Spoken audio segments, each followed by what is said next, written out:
কেন নামাজ পড়ো না ভাইয়া?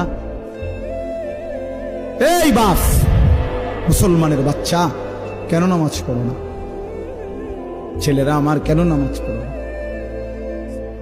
কেন নামাজ পড়ো না? মালিক আর কেমনে বললে নামাজ পড়তে?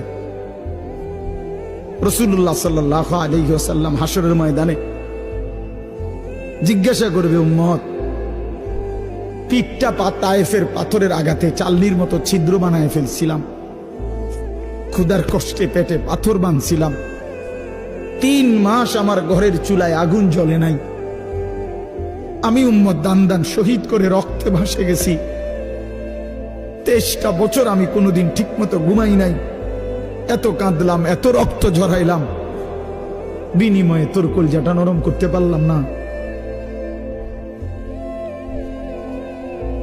তোর দিলটা নরম করতে পারলাম না উম্মত। আমি আর কত কাঁদলে তুই আমার কথা শুনতাম? আমি আর কত রক্ত ঝরাইলে আমি নবীর কথা মনে পড়তো? বলে কি বলবেন ভাই?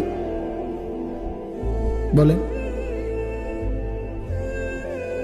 কি জবাব হতে পারে তখন?